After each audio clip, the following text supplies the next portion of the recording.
Hello, welcome to another video. In today's video, we will be continuing with the topic of Introduction to C++, Module 3, Chapter number 12. In this video, today we will be covering type conversion, constants, variables, input output, and structure of a C program. After finishing this video, you will be able to write basic C++ program. Let's start with the type conversion topic.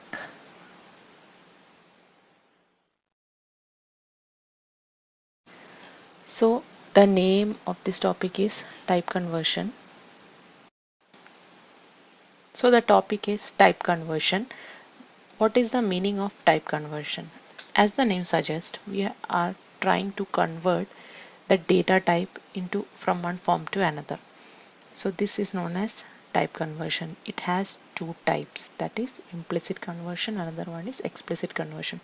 What does both of them mean? Let's see in detail. So the first one is implicit conversion. Implicit conversion means it is automatic type conversion. That means in this type of conversion, you don't, as a user, you don't have to do anything. The system or the compiler will try to convert the data type by itself.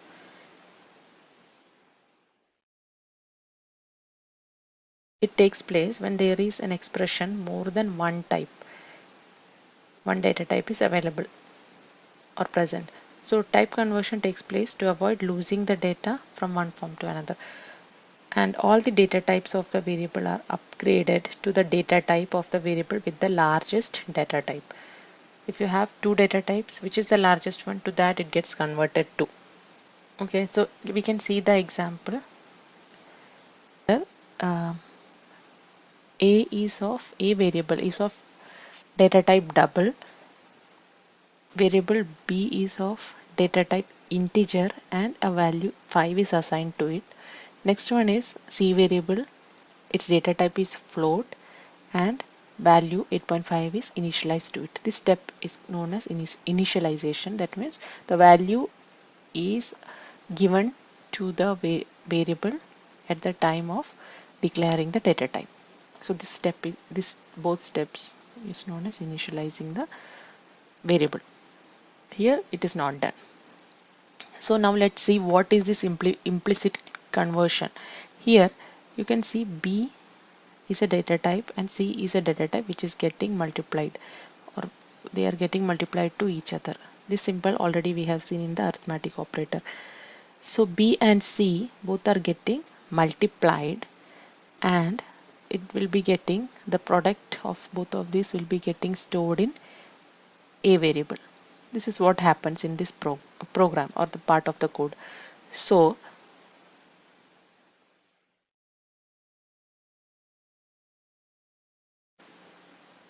when you multiply both of these B and C, you will get a result which is float. One is integer, another one is float. So the result will be again in the form of a floating point value.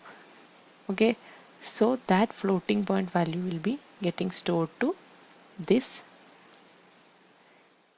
A in the form of double. So let's see what is the explanation given here. When two operands of different types are encountered in the same expression, the lower type is getting converted to the higher type. The following table shows it. So it's not clearly visible, though it is long double, double, float, long, int, and char. So this is the order. So this is the smallest data type, and as it goes up, that is the higher one. So if you have any two out of these, if you have two values here, what will happen? It will get converted to the highest one, which one is available. Now we have float and int here, so it should get converted to float. So the example is explained here. In this example, the int value of b is converted to the type float and stored in a temporary variable before being multiplied by the float variable c. So b and c both gets multiplied. The result is then converted to double so that it can be assigned to double variable a. This we are not worried because system automatically does that, or the program, when you give this code in the program gives you the output. You don't have to worry. This is one type of example of implicit conversion. We can see one more example of implicit conversion through a program. See here, this is a C++ program where you have got all these things which you will be learning in the later part. So why we use this hash include IO stream, then why we need this, and all these things we'll be learning in the later portion, so don't worry about that. Let's check from here what is happening. Integer x is equal to 10. So what is happening? This is very clear. It's a data type integer and x is the variable whose value is assigned as 10. Again another variable y is there which is of character type with values lowercase a. Next one is y implicitly converted to ASCII as to integer ASCII. That means this is a value which is being recognized by us, but when you give it into a program, it will be taken as a value. It has every uppercase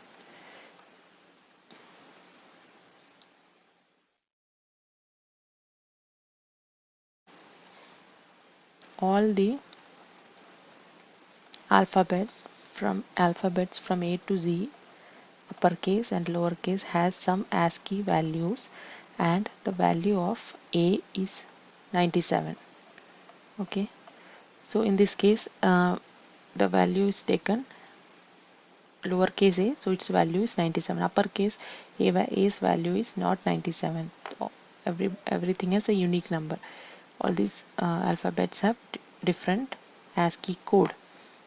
So what is happening in the next step? X and y, they get added up. That means this 10 and this 97, they gets added up. That means you will get in this line you will be getting 10 plus 97 will get added, and that value will be given to this x. This value will be calculated and will be assigned to this x. So here x becomes 107 in this case. Next one is float z. What is the value of z? X plus 1.0. So now x value is not 10, it has converted to 107, and 1 gets added to this one. This one is 1.0, but the other value is still integer, so the whole value will be taken as 108. Output is being displayed. First value of x is displayed, then y, then z. So x, y, and z, and n line is used for next line, going the result to the next line. This way output is displayed.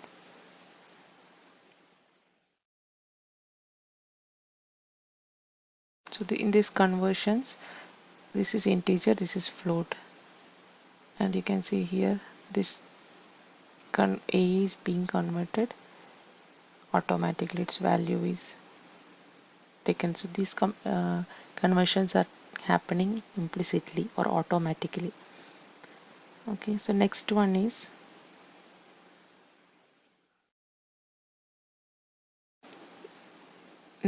explicit conversion. This conversion is done by the user. It is also called typecasting. Changes a variable's data type from its declared data type to a new one. To be noted that typecasting can only be done on the right hand side of the assignment operator. This is the assignment operator.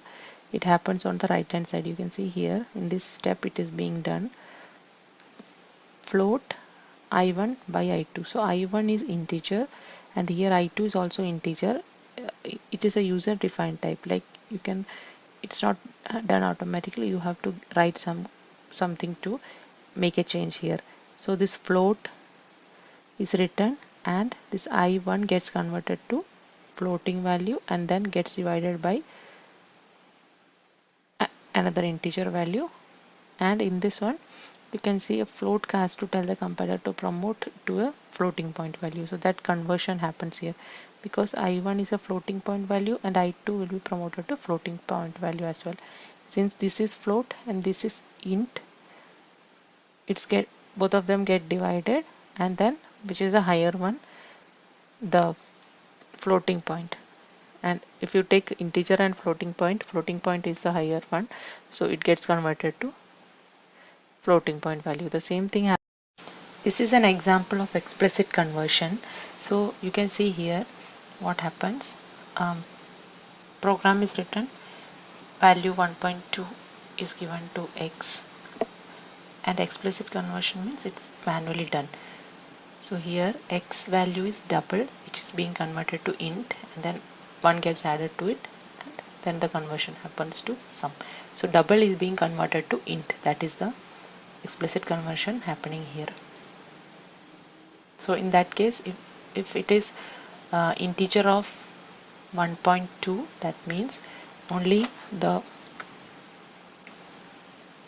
integer of x means int portion of 1.2 is taken, means only one will be read and it will be getting added to this one. That means 2 will be the output. So the same thing is shown here. Try out all these programs when you start doing C++ programming.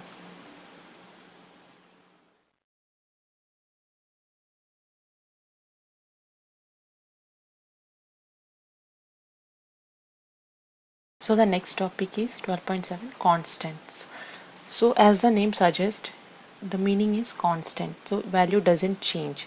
So its use is like in a program, if you give any variable whose value you don't want to change throughout the program, just mention a constant before it's declared the value of the constant, and later if you try to change its value in some way, it will show a throw error. It will show an error message. You can see here, any attempt to change the value will result in an error message. That is the specialty of this one. You can't change the value of that one, this constant. A constant in C++ can be of any of the basic data types. Okay.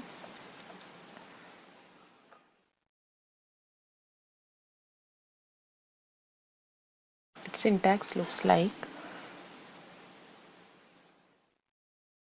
the word const. Any data type you can use, either int, float, char or anything, and a variable name. That is the syntax. Okay, these are the variable names. Mention const, any data type, and mention a name of a variable. I'm mentioning ABC and substitute a value to it. I'm giving 2.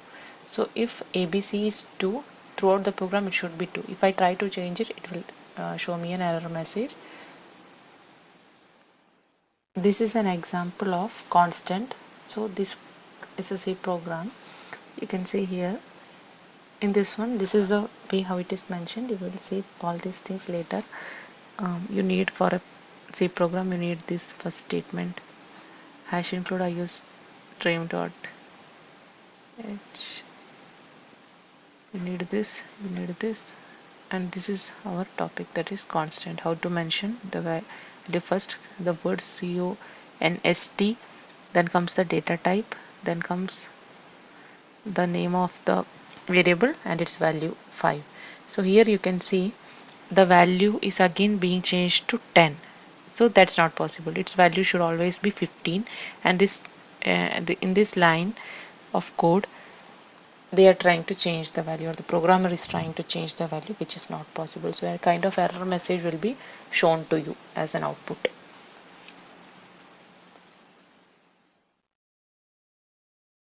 Next topic is variable.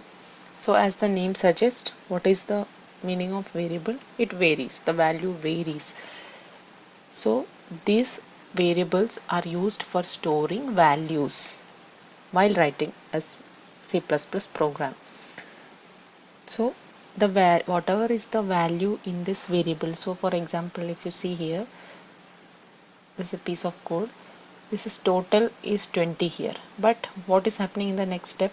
The value of total, whatever is the value of total, 12 is being subtracted from there and a new value comes in. So you can change the value of this particular variable. At different times, this total can take different values in the same program. Not like it's not like constant. It varies. The value varies. And how to declare a variable is we have already seen. You have to first mention the type of data type. Then you have to mention the name of the variable name, and you can assign a value to it. This step is known as initializing the variable, and if you only have this data type with it, that is known as declaring the variable. I can give you an example like int abc equal to 1. This is initialization. Also, we have seen in the previous video that this abc has to follow some rules of the identifier. So identifier is the way to identify the variable, we use some rules.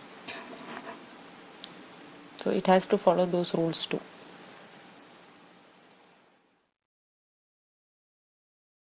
These are the valid examples of variable. Count is a variable. Integer ijk is a variable. All are of type integer. Ch and first, they are also variables of the type character. This is also possible. Multiple variables you can declare in the same line, separated by comma.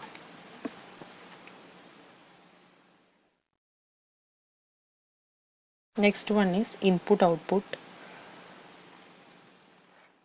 So when you write a computer program or C++ program, you need to get an input from the user, and also after execution of the program you have to display the value, you have to display the output to the user.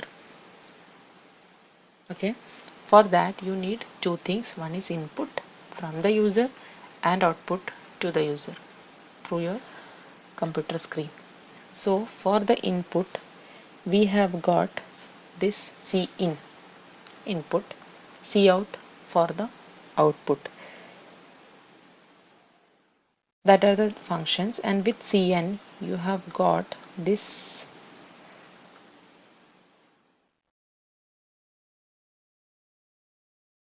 operator. You can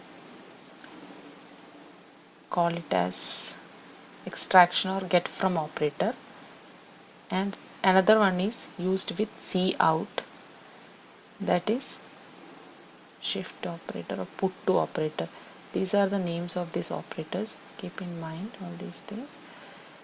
So you cannot use cn and this operator.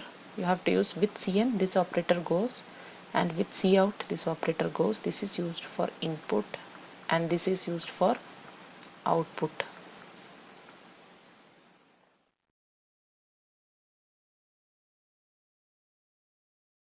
This is get from, this is put to, or this is known as extraction, also extraction operator, and this one is bitwise shift operator.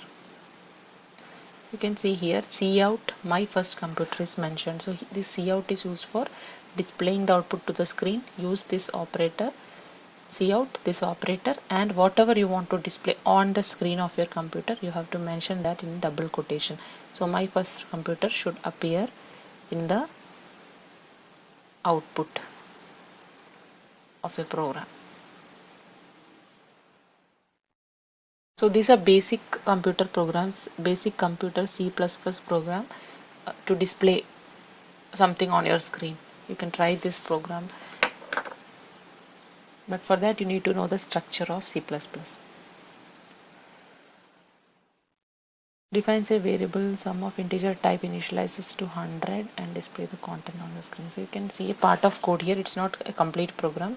First, sum is a variable that is of integer type. Then value 100 is assigned to this variable. You can do this in the same step. You can simply write here 100 and semicolon. You can avoid this step if you want. So this is known as declaring the variable and this is known as initializing the variable. So both steps take place together in this one. Now what happens? Cout. What is the use of cout? It is for displaying the output onto the screen, and what you want to display, the value of variable sum is equal to that value will be displayed to you in the onto the screen. You can see here, this is the output mentioned here, the value of the variable sum. This much is displayed in front of you. Now what you want, you have to display sum. So what is the value of sum here? The value of sum is 100. So that 100 also will be displayed after that. You got this 100 from this sum and you got the whole thing from here.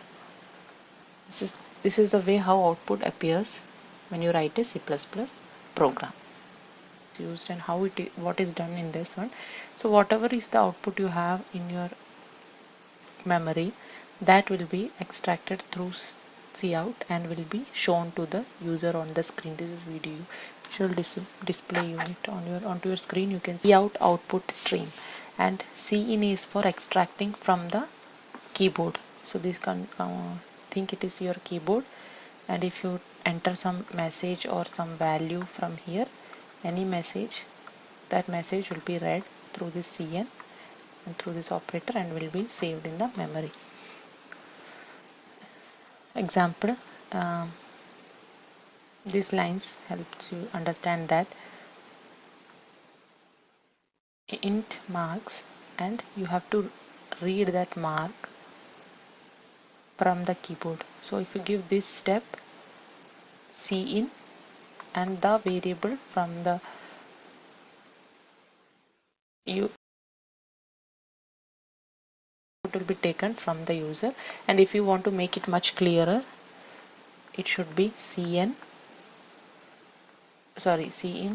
marks, and before that just give a cout which explains what you have to enter your marks, so the user understand, okay, you have to enter marks. So this message, once the user see, you will understand. Otherwise, and whatever you input, that will be taken through this marks variable, get stored in the marks variable.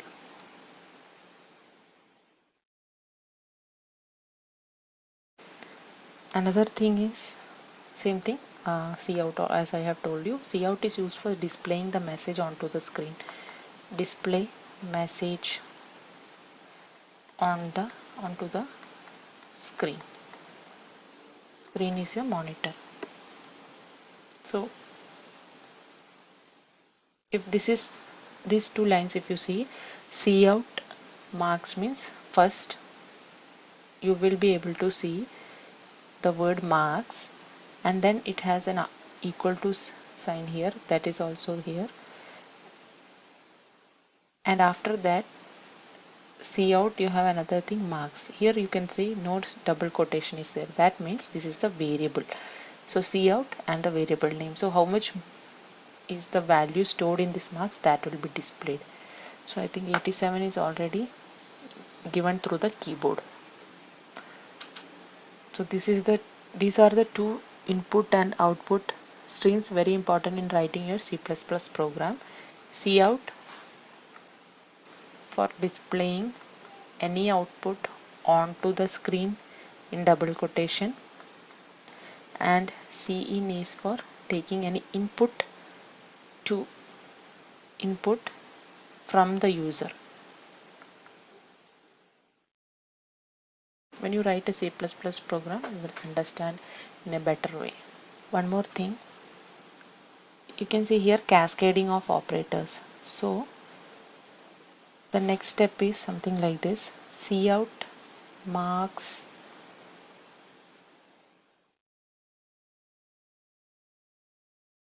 and this marks, both this is just a message and this is the variable. Okay, so you can see here so many output operators are used, not only one. So this is known as cascading of operators. Next topic is structure of C++. So how a basic C++ program looks like is shown in this one. Here the main, when you start a C++ program, you need this hash include header file. Then you need this. This is function, starting of a function, and you have, this is the body of the code, or whatever code you want to write you have to include here. So C++ program starts with a function called main. That all the C++ program should have this main. Either it should be void or int. If you write it as int, it should return 0, or otherwise you can write it as void main. The body of the function is enclosed between curly braces. So all the program should be included here with this braces, curly braces. You should not change it to square or any bracket that you like. So this is very important. Next one is each statement must end with a semicolon. So semicolon is a terminator, or statement terminator. When you end the line, you have to use a semicolon there. A C++ program may contain as many functions as required. So main is one function. Another different functions can also be included. That is another topic, functions. So now we don't need that for writing our basic C++ programs. When the program is loaded in the memory, the control is handed over to the function main. So the first function that will be executed will be the main function. And main always has to have this bracket after that.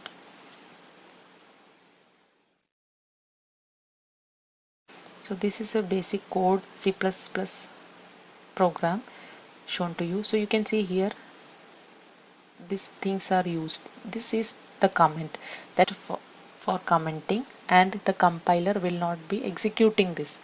Okay, so it will just avoid this one. It is just for the understanding of the user, what kind of program you're writing, to make a better understanding of the program. So here it is mentioned, this is my first program in C++.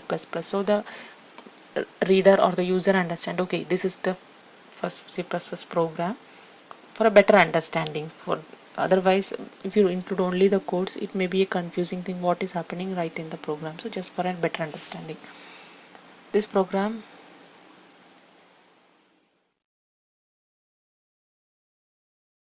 so again a comment, it uses another comment.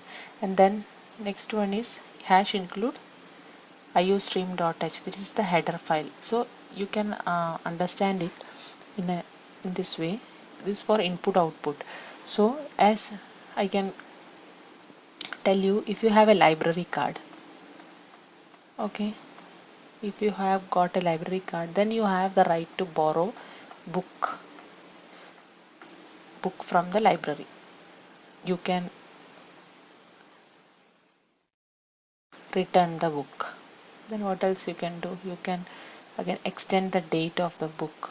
Whatever is given date to you, you can extend it 2 times. So when you have this library card, you have these 3 things you can do inside the library. So same way, consider this as a library card. If you have this card, then you can use this cin, cout functions inside your program. That is what the header file used for. You have got different header files. So for this one, cout and cin is used. When the above program is compiled, linked and executed, the following output will be displayed on the screen. This is my first C++ program, and then this is the cout. This is my first program in C++ will be displayed, and after that next line, it will go to the next line. /n shows you it has to go to next line.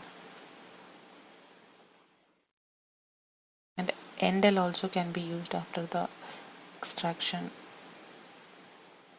after the put to operator. Comment, as I told you, comment, this double slash sequence, and if there are multiple line, this is for one line, and multiple line you can put your comments inside like this. The same thing you can do in C also. You can write inside this. Okay, program number 6, something like that. And compiler, this is for multi-line. Start from here, write all the message and then end it if it is lengthy comment. Next one is iostream.h. The symbol is called directives, and the instruction, the lines in the above program that start with the symbol hash are called directives and are instructions to the compiler. The word include the hash tells the compiler to include the file iostream.h into the file of the above program. File iostream.h is a header file needed for input output requirement, that is cin and cout. Next is void main. Void main is the name of the function, and I told you if you are not returning anything to the program you can use void, otherwise use int, and then below you can write return 0.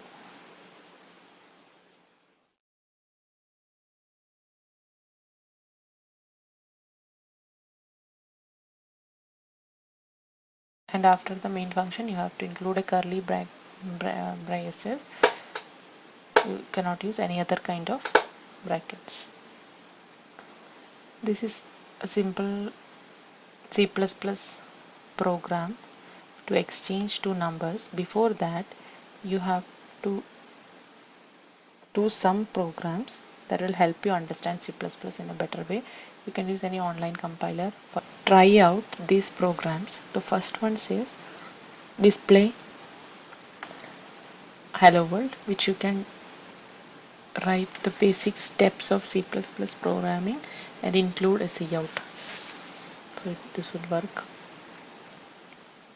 using that. Next is read a value from keyword and display it. So first you have to use cin, read it, and then display it.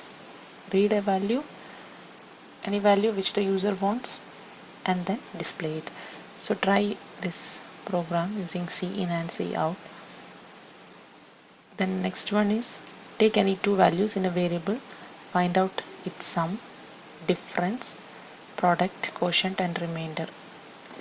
So you can take a and b, assign two values, maybe 3 and 4, then do addition to them, then do subtraction, then do multiplication, division, and also find out their remainder and store in a value, and every time you can display it using cout.